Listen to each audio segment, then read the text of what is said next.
Alright,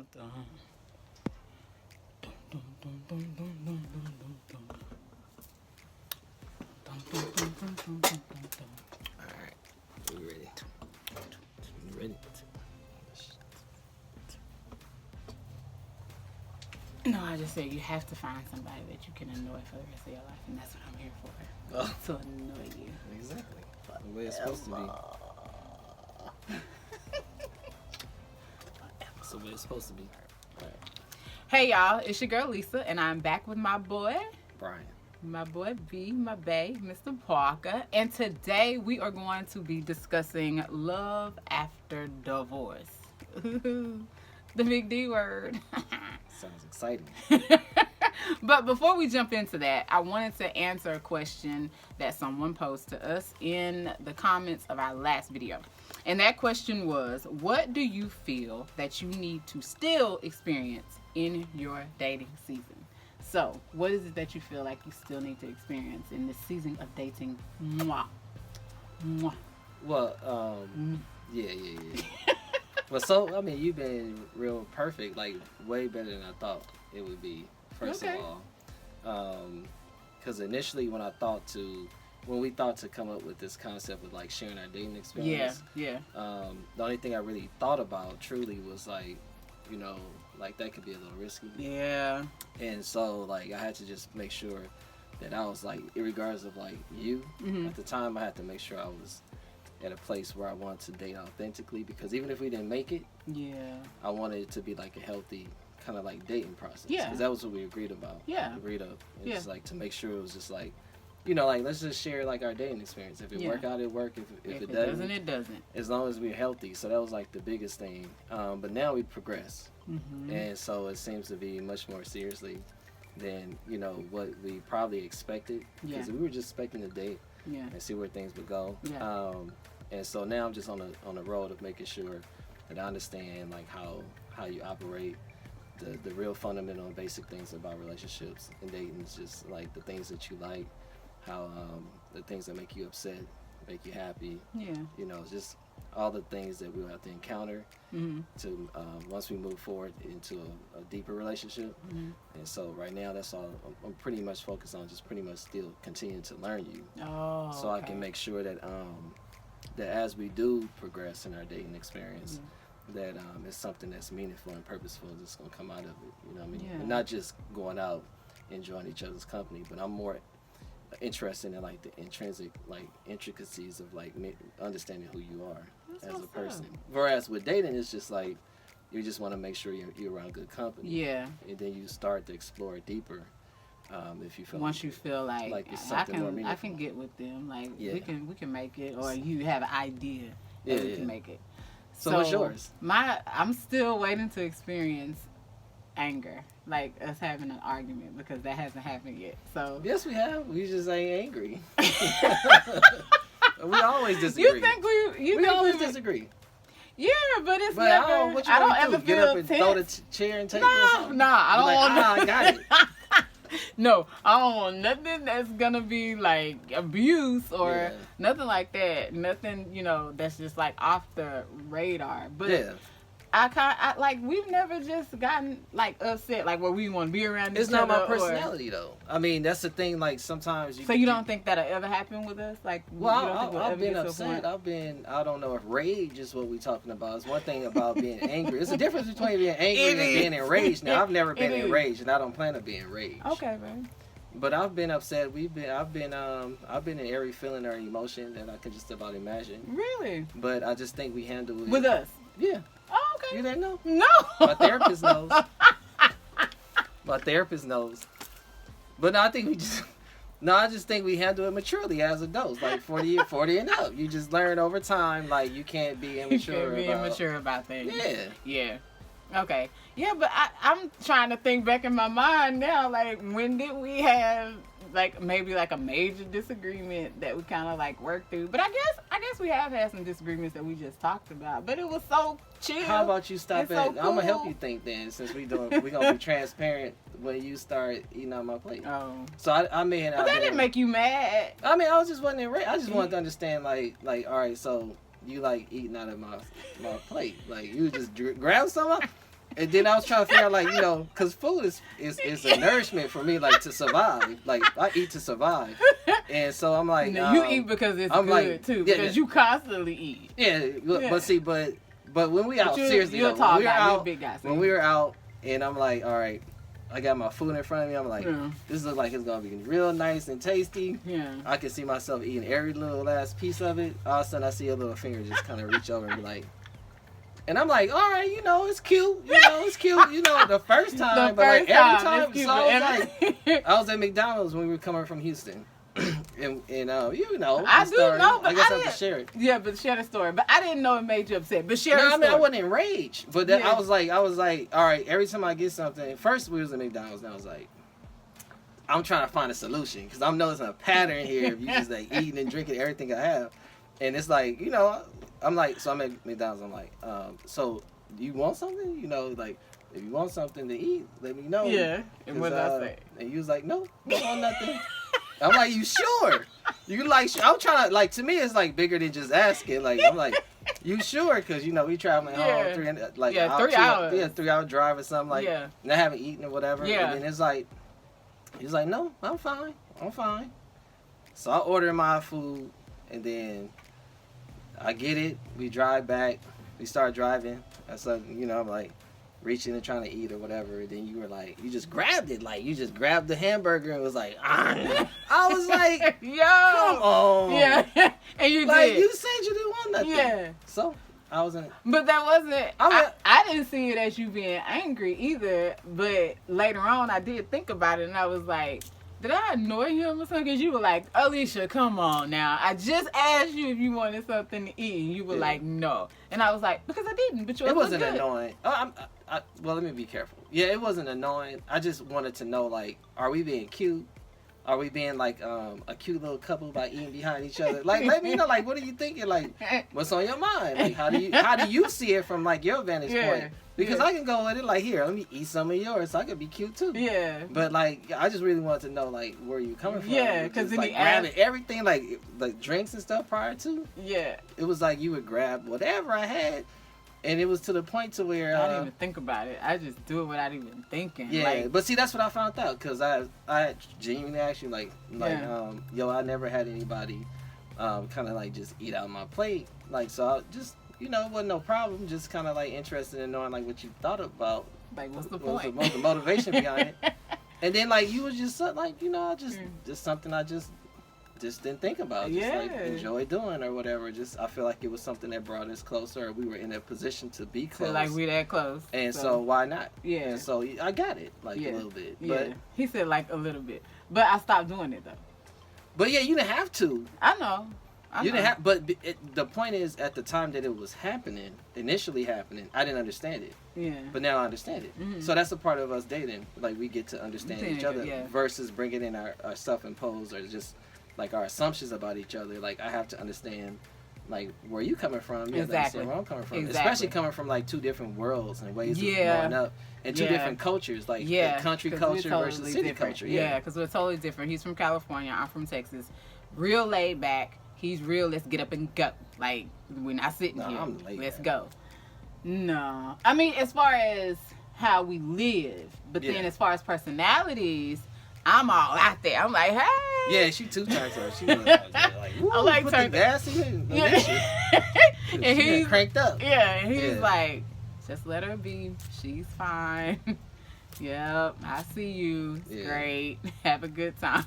Yep. But I love him like that. But that's a good thing, though, that we talked about it because that could be something that you could be holding on to. And then something could pack on top of that. Could have been. And then something could pack on top of that. And then something else could pack on top of that. And then you would blow up if I ate your food. And then all those other things that was, packed on top of the eating out of your plate, all of that could have came out once I done that thing, like eating off your plate. So I don't know if I would blow up about it. I mean, might not. But it could happen. So. You don't know. That's part of the thing. You don't know my happen. Personality. Like exactly. You don't know. Some people are very explosive like that. And over the littlest things. Yeah. You would think like, man, what did I do? Yeah, but and so you don't know. Like you're trying to find out my personality, even though you may have a like an element of understanding of who I am. You don't really truly know what buttons will push me over the top. Yeah. But so, yeah. So after all that happening, you never know. So it's good that we talked about it and dealt with it, and it was so light that I didn't think that was even a disagreement. But I guess maybe I'm it wasn't used to angry. Maybe you haven't seen me angry though. But I don't think it's much different. Like I don't expect that I'll be like over the top or enraged. I'm just a laid back dude. Yeah. Yeah, so I don't expect. Well, you'll be waiting a long time if that's the stand. Like, some people just divorce and break up behind the littlest things. Yeah. And I don't want to be on eggshells, and I want you to be on eggshells in our relationship where you feel like it's the littlest things that can make a big impact on our decision, or my decision to move forward in a relationship with you. Yeah. Exactly. And that's how we can segue into the title of this video, and that is Love After Divorce. Yeah. Because a lot of times people do divorce over the small things. And we have talked about it a number of times. Bryan has said that he feels like divorce, or like marriages, are under attack. Yeah. And divorce is easy. It's easy to do. It's a just quick way out. But I think if you go into your dating process and if you go into your marriage with the thought of we will not talk about divorce, like that is not an option. Like if you go in strong, I think you can offset some of those wants and those needs to get out quick and try to make this thing work. So, but do you think divorce is under attack? Or relationships or marriage? I think the institution of marriage. I think the relationships, divorce, all of that, dating, everything. I feel like everything is under attack because it's like when you and I got together and people, realized that we were together because we were talking for a while before anybody even ever knew it. So let's just put that out there. Yeah. But people were instantly like, well, she just got divorced and blah, blah, blah, and she's already jumping into another relationship. What they didn't know is that I've been divorced for a while. Not only that, a lot of times before you even end or get to divorce, you have already ended your relationship. Like, in your mind, everything is already over. It takes a while to get to that cutoff point. So all of that, was done. I feel like that relationships are under a lot of scrutiny. Like I said, going in, people were like, why did you do that? Like, don't you want to wait and blah, blah, blah, blah. Like, everybody sees the end before they even see the beginning, like before they even give it a chance. So it's like you have to open up your heart a little. I'm not saying to be just, wide open and unprotected, but you have to watch. You have to be careful. You have to protect your heart. Like the Bible says, guard your heart. Yeah. But also, you need to be open and just welcome someone in to get to know them, to date them. And then if you guys come up with the decision that, okay, well, we want to date exclusively, then do that. Be honest about it. Date exclusively. And then if you decide, oh, well, then this could be more, then go into it strong and with an open mind and without all of the chatter around you. Because, like we said, we feel like relationships and marriage and all that is under attack. Like, people are quick to jump on your relationship, but then they quick to say, I want to be with somebody. Yeah. Which I don't understand. It's like an oxymoron. Like, you don't want anybody in a relationship. You think that relationships are bogus, and you think that you're gonna get hurt, and this is that. Oh, but I want one. Like, that doesn't make sense to me. So you have to change your thinking. Be open. Know that God can send you the person that you desire. And just go with it and see if that person could be, once you start dating that person. So, yeah. When there's a lot of mystery, or whenever people know specific events and things that happen, like for an example, when I initially started dating you, I just saw a beautiful person, and then, I didn't know all the background. Yeah. I just wanted to see, like, how things would work out between us and just to kind of get to know you and have good intentions. But I didn't know any of your story. I didn't know about when and how many times or when the last time you were married or blah, blah, blah, who you dated and none of this stuff. I just saw a very beautiful person that my intuition and my spirit of discernment was saying, like, this is a good person. Yeah. So I felt like the drive to really want to just see for myself who you are. But in knowing you and getting to know you, like, I instantaneously started to realize, like, you had gone through a lot of trauma. Yeah. You know what I'm saying? And you had gone through a lot of situations back to back to back. Yeah. And it even had me where I had to even wonder, like, you know, I had good intentions or whatever. I know myself at the end of the day, you know, I know I'm not a dog or whatever, and like, but I even had to question whether or not, like, when I start really learning about your story and like the things you had to experience back to back to back within like a year or 2 year period, I had to even question, like, you know, like, I know I have good intentions. I know that I'm not coming into your life to destroy it. I already know, like, me coming in, but I can't guarantee we'll be able to make it. Yeah. So it was like very stressful for me, like trying to get into our relationship, because it's like I had to think, like, what if we naturally just don't make it? Yeah. Like, what if we just naturally don't get along, or what if you have like a way of interacting or a way of being that just conflict with how I get down? Yeah. You know what I'm saying? Yeah. And then like we have this breakup. Or am I in a position to really date somebody, not for me but for you, to protect you from a breakup, like even if for good, you know, obvious reasons, like, so I had questioned whether or not we should even progress at one point. It was only until I started thinking about it over and over, and then time had even elapsed, and I had memories now of, like, you know, like how cool you have been and were at the time, and like, and how we did kind of end it. So I had some experiences to kind of counteract those questionable thoughts that I had initially. But I even thought for one second, like, you know, maybe I shouldn't be dating somebody who have been through so much traumatic stuff. Yeah. But I think that's part of my ministry, because I think that I want to invest myself, and I've always wanted to do things where I want to be around people who are givers. If I'm going to give up myself to somebody in a relationship or in business or whatever, I want to give up myself to givers. Yeah. And I think that's what I discovered in you, as a person that, you know, that I can edify and build and support, because you're actually a giver. And I think that's one of the things I find attractive about you. That's so sweet, babe. No, it is true though. Thank you. Sure. Yeah, and I respect that. I respect the fact that you were like, okay, she's been through a lot, and I don't want to come in and add to that trauma. Like, but I want to get to know her. So how do I do that? Yeah. And, you know, not hurt her yet again, like have her going through something else. So I appreciate you thinking about it in those terms and feeling that way, because I'm sure it helped you to be a little bit more tender towards me in the beginning. But to also have your eyes like wide open too, like I ain't about to play with this girl. Yeah, because it ain't about feelings. Like I can have an issue, I can be infatuated, and I can be, you know, I can have my feelings going in what we call the honeymoon phase, where my perception of you can be distorted from the reality of who you are. Yeah. So it wasn't about feelings. I had all the right feelings going into our relationship, but all that to say that I can respect anybody. And I know you said you felt both sides of it all, the good side and the bad sides of dating, you know. But I can respect, if, you know, people that support us, because we should be able to date and find people to go on with in life. We shouldn't be stagnant or just, you know, not enjoy the company of another person. Even the Bible says it's not good for man to be alone. So we should be open to it.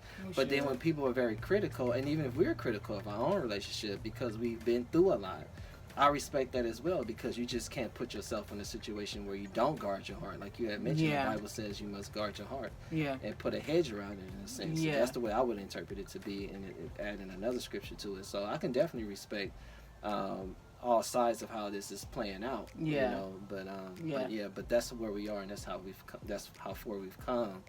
And just in dating over 40. But that's what you're going to experience when you are 40 and over. You're going to experience people who've been through things. You are not going to find anybody who hasn't been through something, you know, especially if you're dating over 40.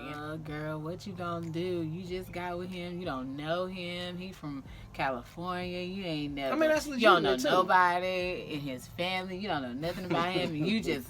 maybe that's the problem with this East Texas stuff. Everybody knows something, and they... And look, check this out. A lot of people have missed out on blessings because they know too much about people's past and too much about other people's family members. And I'm noticing, I'm from California. You about to say Cali, Texas? I'm about to say Cali. I know. So we don't ask too many questions about family and all that stuff. Yeah. I can't even imagine how it's helpful to know the past of somebody. And also to know their family, to dissect the negativity of a family. I don't know how it's helpful for you to move forward in a relationship just by just knowing that alone. Now, I can see where, like, you should know something about somebody. Yeah. You should know something about their families, because sometimes mental illness is involved. Yeah. People have done things and they've hidden it. Like, you know, horrific things. Not like just basic, you dated around a lot when you were younger. Yeah. Like, you can be... Because that stuff doesn't matter. Yeah, that's people stupid. hold on like, to that now, if stuff. I don't know if your family killed people, then, you we know, need maybe to know. Well, you know, maybe I should know a little bit about the family. We need to know that, I like shooting and killing people and throwing them off in the oceans. Or whatever the valley. Yeah, we need to know that. But those small things like, oh, well, she dated such and such, and she was married to such and such, and they said that she did such and such with such and such, and somebody else is such and such. And it's like... That's just a mess. That's what value does that bring to you in the present, especially if you're a changed person? Because all of that stuff, if they've been forgiven, all of that stuff is thrown away. People can change. Yeah. It doesn't necessarily mean that she's going to come in and cheat on you. Mm-hmm. You know what I'm saying? That does not have to be your story. Right. It may have happened with this girl or that girl or whatever. It may have happened 3 or 4 times. But this man may meet somebody and he'd be like, oh, now she the one. I wouldn't do that to her. Yeah. And it's totally different. So a lot of people have missed out on their blessings basing it off of other people's past. Yeah. Mm-hmm. And God will change people's heart. He will. So sometimes you're just immature. Not just chronologically, but mentally as well. Yeah. And sometimes you have to grow up. Yeah. And God can change your heart. Yeah. God can take you from being a dog to being somebody that's truly serious about doing some good things in this world. And take your experience as a dog to go out and reach people in the community as a ministry. Exactly. Because you know? I would rather listen to somebody who's been through something than someone who hasn't. Mm-hmm. Like, if I want to be a millionaire, I'm going to go to someone who had to grow to be a millionaire. Yeah. I'm not just going to go to somebody that, they daddy handed them $1 million and then they're a millionaire. No, I need to know if I'm working from ashes up, I need to know how did you do that? How did you do that? So I'm not going to go to somebody about my relationship who's never been through some of the things that I've been through. Like, if you don't know anything about divorce, then what am I coming to you to talk about my divorce for? Because all they're going to do is castigate you, or they're going to put you in some type of category of something negative because they've never had experienced it. I've been married before, and I went in with good intentions. Yeah. I genuinely think that I married a good person, and I don't think that it was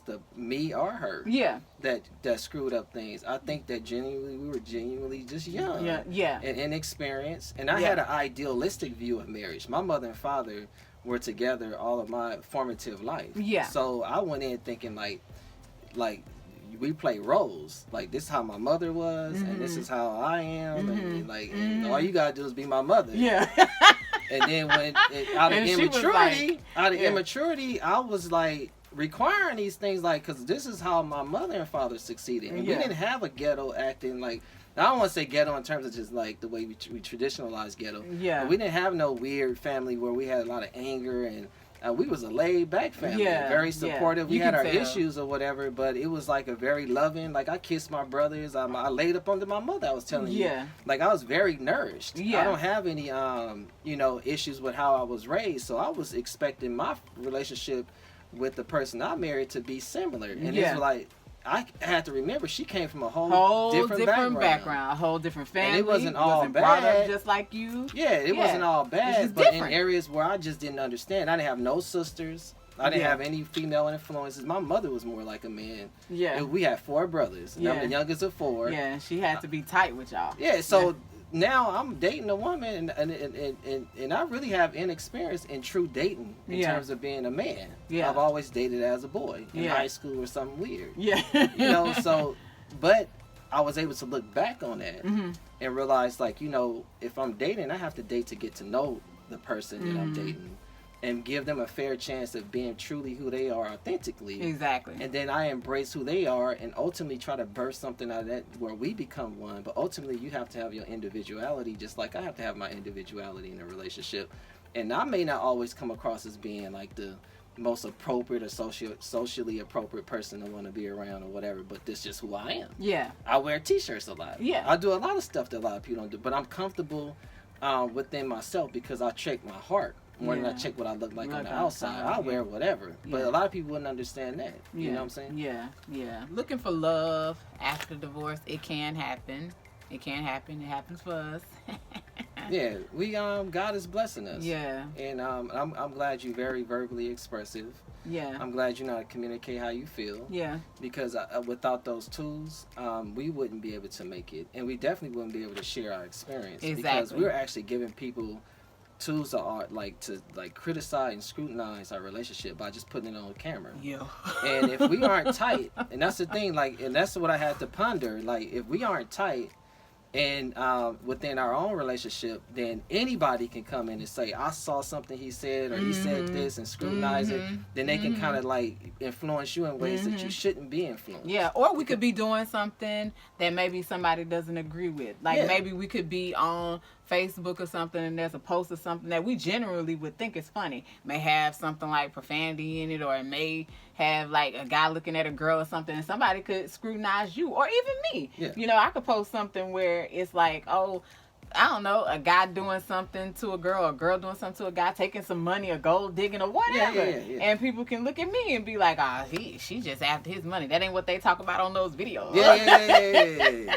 That's not what they doing on those videos. And they act like they so holier than thou. Yeah, no. Neither one of us are perfect. And we're not trying to be perfect. Neither one of us are marriage or relationship experts either.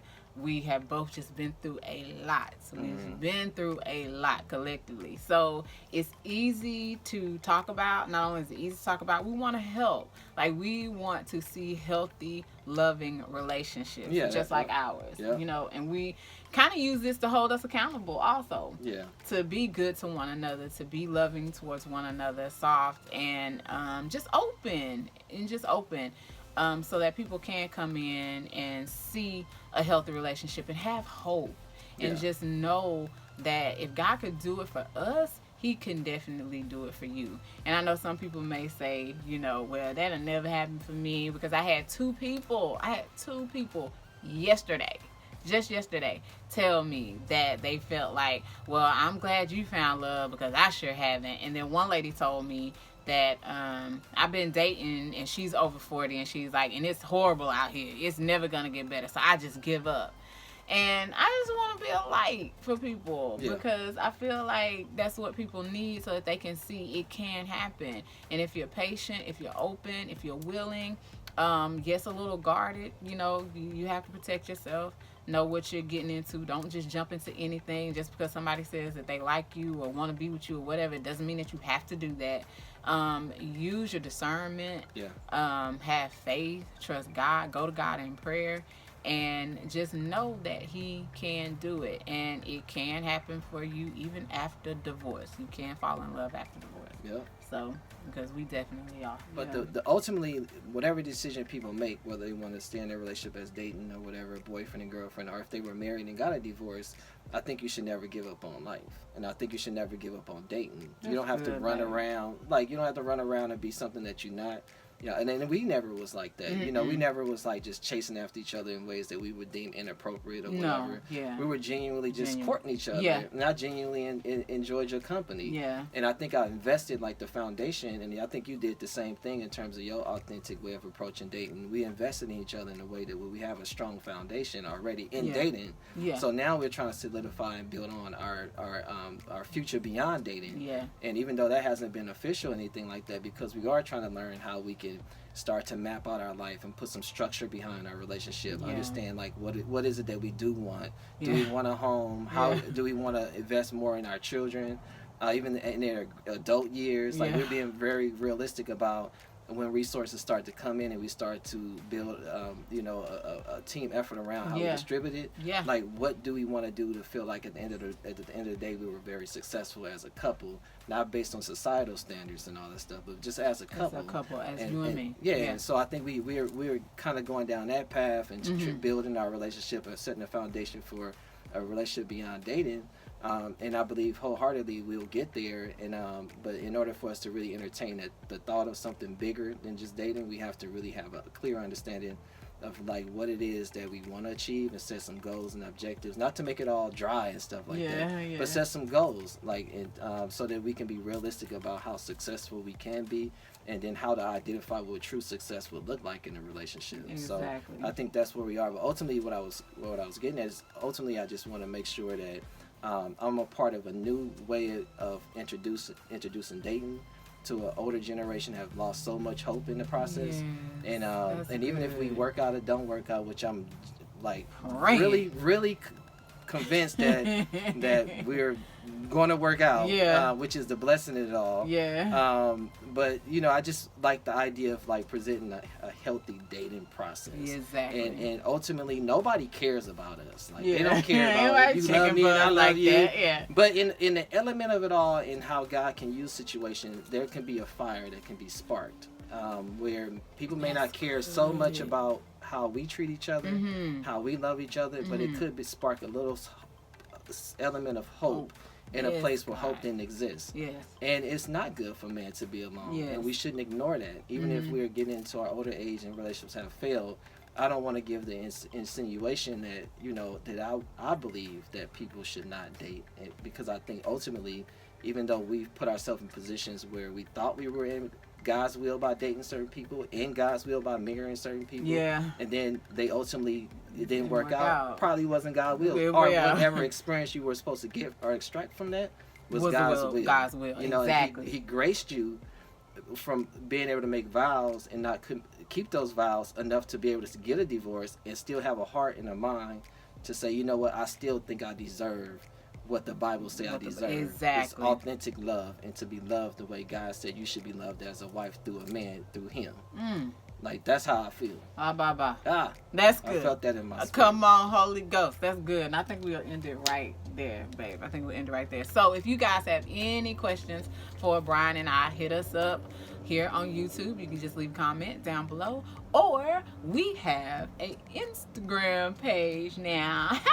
I hope we get 10 followers. It's going to be your mom, my mom, your kids, my kids. Right now we're over 100 followers, and we just put it up. So we kind of popping a little bit. Well, I don't know. I don't know if we popping, but we're here. whoever we can bless, it will be a good thing. Somebody wants to see. But we do have an Instagram page up. It is called Bryan and Alesia Becoming One. So I will leave a link down below where you guys can go and follow us over on Instagram, where we will be sharing some of our date nights on Instagram, our photos.